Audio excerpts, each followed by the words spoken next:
नमस्कार दोस्तों, आप सभी का इस नए वीडियो में बहुत बहुत स्वागत है। इस वीडियो में मैं बात करूंगा इन्वेस्टमेंट बैंकिंग प्रोफेशन के बारे में। मैं खुद एक इन्वेस्टमेंट बैंक में काम कर रहा हूं दोस्तों, और कुछ ऐसी चीजें हैं जो कही जाती है इन्वेस्टमेंट बैंकर्स के लिए कि इस तरीके का जॉब है, ऐसे ऐसे आपको काम करना पड़ता है। काफी सारे मिथ्स हैं जो कि लोग समझते हैं ऐसा है, बट ऐसा कुछ कुछ चीजें हैं जो सही नहीं है, और मैं उन चीजों का आज खुलासा करूंगा, उन चीजों को आपके सामने लेकर आऊंगा और ऐसी काफी सारी चीजें बताऊंगा जो शायद आपको पता नहीं हो। तो दोस्तों, सबसे पहले बात करते हैं कि इन्वेस्टमेंट बैंकिंग होता क्या है। तो इन्वेस्टमेंट बैंकिंग का जो कॉन्सेप्ट शुरू हुआ था वो कैपिटल रेजिंग से शुरू हुआ था, यानी कि किसी भी कंपनी को जब पैसों की दरकार होती है, उनको कैपिटल रेज करना होता है, तो जो इन्वेस्टमेंट है वो कहाँ से आता है।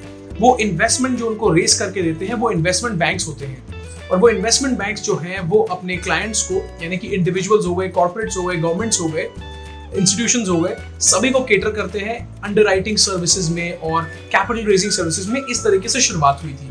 हालांकि उसके बाद जो है ये जो बिजनेस है इवॉल्व होता गया, और उसके बाद मर्जर्स एंड एक्विजिशंस का एक मेजर रोल बन गया इन्वेस्टमेंट बैंक्स में, जहां पर दो कंपनीज चाहे तो वो मर्ज कर सकती हैं एक में, और वो प्रोसेस जो है वो पूरी तरीके से एक इन्वेस्टमेंट बैंक एनालाइज करता है और उस पर आपको सर्विसेज देता है। तो इस तरह से इन्वेस्टमेंट बैंकिंग कॉन्सेप्ट की शुरुआत हुई थी 19th सेंचुरी में। तो दोस्तों, सबसे पहले बात करते हैं पैकेज की।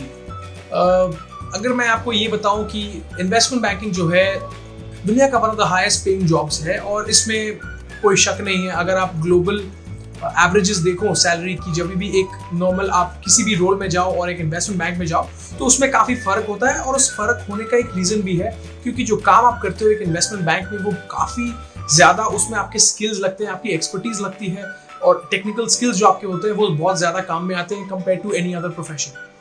तो इसीलिए यहाँ पर जो है वो पेमेंट भी आपको उस तरीके से मिलती है। तो पैकेज इंडिया में भी अगर मैं बात करूँ, किसी भी बिजनेस स्कूल में बात करूँ, तो इन्वेस्टमेंट बैंकिंग का जो भी रोल आपको कंपनीज देंगी आकर, आप ये देखिएगा कि अगर हाईएस्ट ना भी हो तो one of the highest packages वो ऑफर करती ही है। दूसरे में आऊंगा मिथ्स के बारे में। सबसे ज्यादा आपको ये कहा जाता होगा या आपने सुना भी होगा कि इन्वेस्टमेंट बैंकर्स को 15-16 घंटे काम करने पड़ते हैं, उनकी पर्सनल लाइफ नहीं होती। तो दोस्तों, ये पूरी तरीके से सच नहीं है, क्योंकि आपको इतना काम नहीं करना पड़ता डेली बेसिस पर। कभी कभार जब आप डील्स पर इन्वॉल्व हो, आपको स्टाफ किया गया है, आप किसी इंपॉर्टेंट चीज पर काम कर रहे हो, तो 1-2 दिन ऐसा हो सकता है, बट उसके बाद आप नॉर्मल ही काम करोगे। रेगुलर बेसिस पर आपको 15-16 घंटे, 12-14 घंटे काम नहीं करना पड़ता। एक लिमिट में जैसा आप बाकी ऑफिस में करते हो उतना ही करना पड़ता है। कुछ ऐसे बिजी डेज होते हैं, बट वो सारे ऑफिस में होते हैं, सिर्फ इन्वेस्टमेंट बैंक्स में नहीं। और अगर मैं बात करूं करियर अपॉर्चुनिटी की और करियर ग्रोथ की, आपकी करियर ट्रैजेक्टरी की, तो एक इन्वेस्टमेंट बैंक में जो आपका ग्रोथ ग्राफ रहेगा वो हमेशा ही आपका ज्यादा रहेगा कंपेयर टू आप कोई और जॉब करो।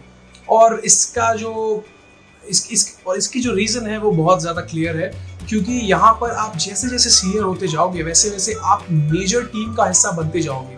आप स्टार्ट करोगे as a junior most analyst, जो कि प्रेजेंटेशंस में स्टार्ट करोगे, एक्सेल मॉडल्स पर आप स्टार्ट करोगे, बट आप एंड अप करोगे क्लाइंट मीटिंग्स के साथ, डील स्ट्राइक करने के साथ। और जो रेवेन्यूज जनरेट होती है एक इन्वेस्टमेंट बैंक की किसी भी एक डील को करवाने में, वो रेवेन्यूज बहुत ज़्यादा होते हैं। तो आप धीरे धीरे एक रेवेन्यू शेयरिंग में भी चल जाओगे जैसे जैसे आप सीनियर होते जाते हो।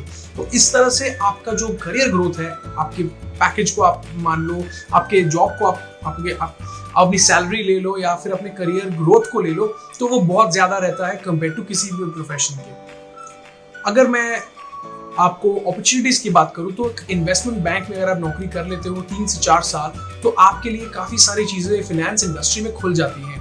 ना कि सिर्फ इन्वेस्टमेंट बैंकिंग प्रोफेशन की आपको ज़रूरत पड़ेगी, बट आप किसी और प्रोफेशन में भी आराम से जा सकते हो।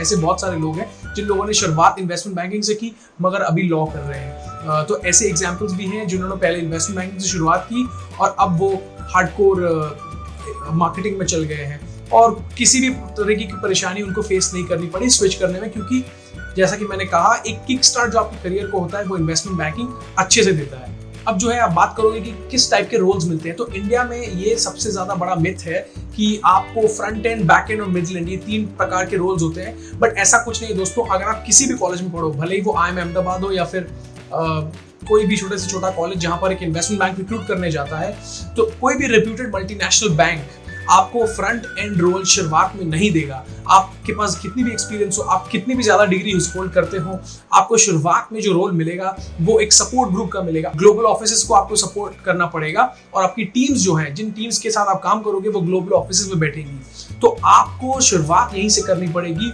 और 1.5 से 2 साल बाद आपका करियर जो है वो एक्चुअली किक स्टार्ट करेगा जब आप शिफ्ट होगे।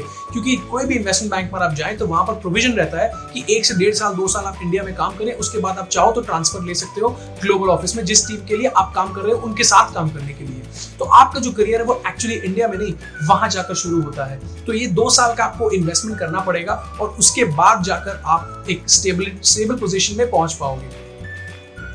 अब roles and responsibility as a junior analyst, जो कि एज एन एनालिस्ट आप ज्वाइन करोगे, तो as a junior most member in the team आपकी जो रिस्पॉन्सिबिलिटीज रहेंगी वो रहेंगी प्रेजेंटेशंस बनाना, उनको ठीक करना, एडिट करना और एक्सेल मॉडल्स पे काम करना। क्योंकि जो भी प्रेजेंटेशंस होते हैं, जो भी क्लाइंट्स को दिए जाते हैं, उनमें कोई खामियां, कोई गलतियां नहीं होनी चाहिए। एक कंपनी का रेपुटेशन दांव पर लगता है दोस्तों, तो इसीलिए आपको बहुत ज्यादा केयरफुल रहना पड़ता है प्रेजेंटेशंस बनाने के लिए और एक्सेल मॉडल्स बनाने के लिए। उसमें आपकी टीम जो है आपको पूरी तरीके से मदद भी करती है। तो ये आपका रोल रहेगा पहले 1 से 1.5 से 2 साल में, जब तक आप एनालिस्ट रहते हो। उसके बाद धीरे धीरे जैसे आप सीनियर होते जाते हो तो आपका जो वर्क आप खुद करते हो वो आप धीरे धीरे डेलीगेट करते हो अपने जूनियर्स को। इस तरीके से ये प्रोसेस चलता है। अब जो बात आती है वो है एलिजिबिलिटी क्राइटेरिया, किस प्रकार के लोग ये प्रेफर करते हैं। तो दोस्तों, कोई भी इन्वेस्टमेंट बैंक एनालिस्ट रोल के लिए किसी भी फ्रेशर को, या फिर आपके पास अगर वर्क एक्सपीरियंस है तो मैक्सिमम 1 साल का एक्सपीरियंस होना चाहिए, तो आपको जो है प्रेफरेंस मिलेगा। इसका मतलब ये नहीं है कि अगर आप 2 से 3 साल आपके पास वर्क एक्सपीरियंस है तो आपको बिल्कुल लिया नहीं जाएगा, प्रोबेबिलिटीज थोड़ी आपकी कम हो जाएंगी। तो ये एक नॉर्मल एलिजिबिलिटी क्राइटेरिया है जो आप सेटिस्फाई करते हो और उसके बाद आपको शॉर्टलिस्ट मिलती है, फिर आप इंटरव्यूज के लिए जाते हो। और आपके सीवी में ऐसा क्या होना चाहिए कि वो आपको देखकर शॉर्टलिस्ट कर दे। ये तो हो गई बहुत बेसिक लेवल की बात कि आपका वर्क एक्सपीरियंस ज्यादा नहीं होना चाहिए, आप एक फ्रेशर होने चाहिए। दूसरी चीज है कि आपके सीवी में ऐसा क्या होना चाहिए। तो दोस्तों, आपकी सीवी जो है उसमें फाइनेंस के ऐसे एलिमेंट्स होने चाहिए जो कि एक इन्वेस्टमेंट बैंक देखता है।